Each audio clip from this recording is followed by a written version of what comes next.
of course. And so right now it's a very well-designed cargo carrier, and it's single purpose as a cargo carrier, but very efficient. We could evolve it to other things if those missions start showing up on our radar screen. Okay, down here.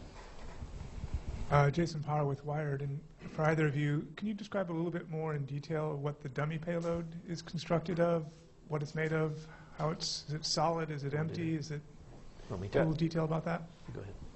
Yeah, just quickly, it's metallic. It's not solid. It's a framework with some panels around it, so that when you saw the photo, it actually looks like a big white cylinder. Those are white panels around the outside of it.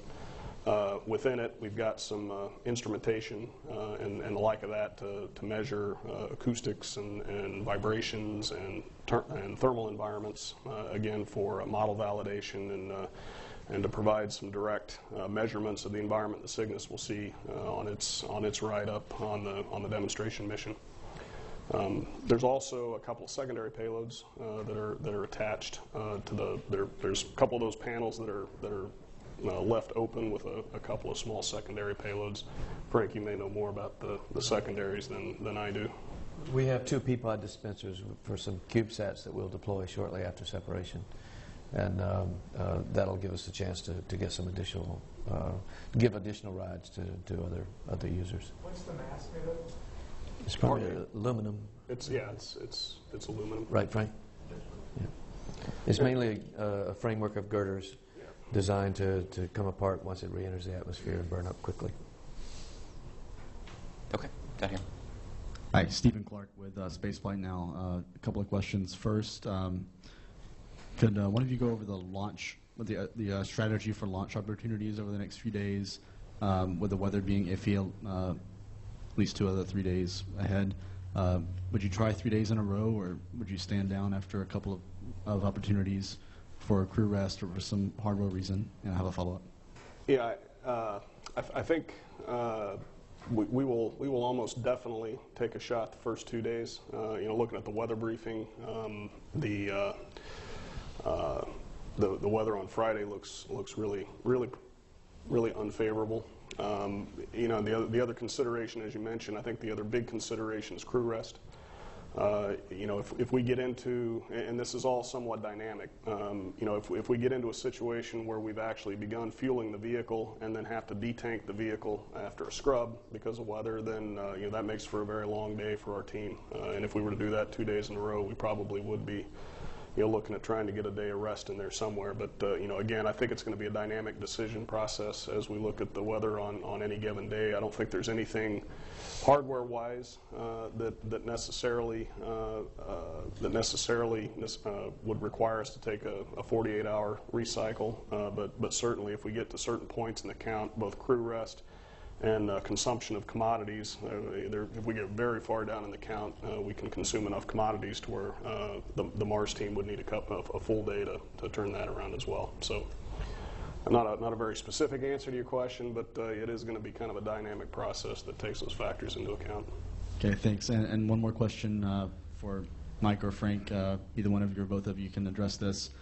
Can you talk about the fairing for Antares and any changes you may have made to the fairing design? How different is it from the Taurus design, for example, and any changes you made following those accidents? Thanks. Mike can give more specifics, but I'll just say that in general, it's a similar design. It's fairly common to orbital launch vehicles. However, there have been modifications to increase the probability of everything working the way it's supposed to, based on lessons learned from the previous Taurus launches.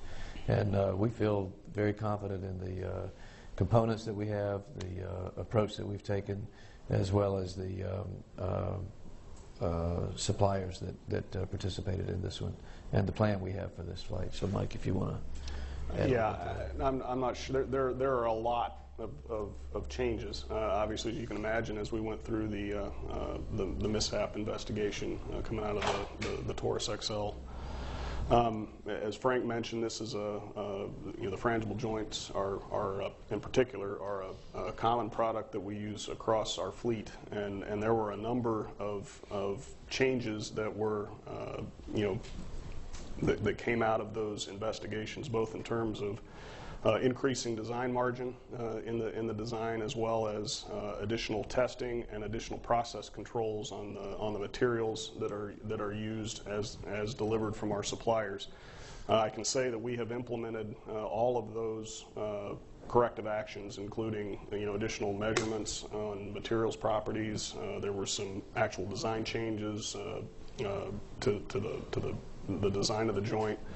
And then some additional and more rigorous testing. All of those were corrective actions were employed on the Antares frangible joint designs, and they all passed and are ready to go. Okay, we got one more question in the room, but let me go ahead and get everybody on the phone lines to stand by. So Nick Tabork, you're going to be up next right after Robert asks his question. Hi, Robert Perlin with CollectSpace.com with a question for Frank, or I think maybe John. Different launch teams have different traditions. The JPL teams have their peanuts. The shuttle team had their beans. Does Orbital have any traditions, or if this is a maiden flight, are you planning to initiate any new traditions for Antares? We'll see what develops. As far as the range, the FSO and I currently wear bow ties. That's our working tradition. If we get off the pad, we'll all pay attention to what color socks we wear. Okay, let's go to the phone lines. Nick Tabork with Bloomberg. Can you hear us, and are you ready to ask a question? Yes, thank you. Just a couple quick things. So can you mention again, how long will the replica be in orbit transmitting information before burning up in the atmosphere? And then can you mention until through which year are the resupply contracts, those 8 missions? Is that through 2015 or through 2016? The Cygnus simulator will remain on orbit for approximately 2 weeks, plus or minus a little bit. It will only transmit information up until separation. At that point, it'll lose power and we'll go dead. So we won't hear anything else from it after that point. And what was the other question? The CRS contract. Oh, the contract is for 8 cargo delivery missions beginning this fall. That will probably take us through sometime in 2016, depending on our launch rate as well as the rate at which the station will ask us to deliver. So it requires both parties to agree on when the cargo delivery is required. Okay, Irene Klotz with Reuters. Hi, thanks very much. I have a couple questions for Frank, a follow-up from the other briefing. You mentioned possible future missions for Cygnus. Could you also please describe what might be in store for Antares, if you have any customers, and what this test launch might do? And then I have a couple of general questions about the spaceport itself. I don't know if any of you all have this or not, but just what the state and NASA paid to develop the Mars spaceport. And I regret having to ask this question, but did you guys have to do anything with upgrading security in light of the attacks in Boston yesterday? Thank you. You want one person to answer all those? Go for it. I'll start. Let's see. The first one was the Other beyond Cygnus. Yeah. For Antares, we don't have any customers on contract yet. We certainly are talking to a number of folks, including NASA, for using Antares for deploying satellites into particularly low Earth orbit, but also beyond. We feel pretty strongly that a successful test flight here and also a successful demo later will help us in our marketing a great deal. And I'll just leave it at that. Some of our business development folks are out here in the audience probably drumming up business as we speak. And it'll help a lot tomorrow, I know, Mark. As far as security, I'll have to ask John to address that. There's been no additional measures taken because we're already at a posture now, because we have hazard areas up. We have manned guards at every station, so there's literally no way to get access to the pad to those areas. So there was no need to take I guess, additional measures or a different posture for this op because we're already there. And as far as the expense of the pad development, et cetera, I don't have those numbers off the top of my head, so I'd recommend contacting NASA Public Affairs and seeing what information they have available. Josh. All right, let's go to James Dean with Florida Today. Thank you. For Culver Center, Pinkston, an AJ-26 had a mishap, I guess, a while back during testing at Stennis. Could you explain what happened and what you needed to do to correct that issue, and whether there are any engine concerns you'll be keeping an eye on since then as you launch tomorrow? E4. I guess we're talking about the E4 Yes. mishap. Where we had the failure of the fuel line. Yeah. Well, that obviously prompted a very in-depth and detailed investigation, and what came out of it, and I think primarily in simple terms, is a series of additional inspections that we have employed on all of the future engines, obviously including the engines we're going to fly tomorrow. And they have some engines have shown indications that would require repair, and we have the techniques developed to repair those engines.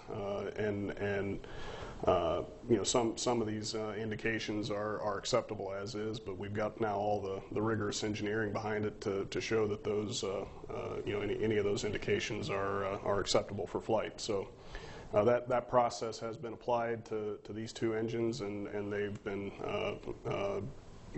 deemed flight worthy, passed their acceptance testing at Stennis, and are good to go, ready to go. Okay, let's go to Shane Harris with Washingtonian Magazine. No question. Okay. Bill Harwood with CBS, are you there? Yeah, I'm here, Josh, and I'm not sure who this is for, maybe Frank or for Mr. Pinkston. Just continuing on the engine theme for just a moment, can one of you guys tell us a little bit more about what the AJ-26 or that brings to you guys? I mean, the advantages the engine offers, and a little bit more about what you do to refurbish these guys or upgrade them from the stockpile state that they came, from Aerojet in. Thanks. I'll hit it programmatic. What the AJ-26 brings is an engine that was developed quite a while ago, but developed under a program that was very robust and intended to be used many, many times with multiple articles built during the time frame when the Russians were intending to go to the moon. The engine did fly on some very short flights, but the flights were not successful due to other problems not related to the engines. They also have thousands and thousands of seconds of test time behind them, tested in a wide variety of conditions and power levels. So we know the engines are robust. As we went through testing, we did discover that there were some effects of aging since they'd been in storage for a while, including some stress corrosion cracking, and that's what we're correcting with the weld repairs and other inspections. But what they bring is an engine that produces a lot of power, has a great deal of performance, and satisfies our needs for getting payloads to orbit. And we also have the legacy of proven design that we can depend on. Mike? Yeah, as far as how the engines are taken from their previous state to a flight-ready state for us, it's a number of items. It's some reconfiguration, in particular, provide the gimbal mechanism that allows us to vector the engine in flight to provide the thrust vector control. Some upgraded and modernized instrumentation, as well as the one-shot devices, the pyrotechnic devices that are used to ignite and bring up the engine. And then, obviously we go through a very rigorous, our partner Aerojet goes through a very rigorous process of inspecting and testing the engines, including the hot fire test at Stennis before we declare it flight worthy and bring it out here to Wallops to integrate on an Antares launch vehicle. Okay, that's going to do it for the phone lines. There's some follow-ups here in the room.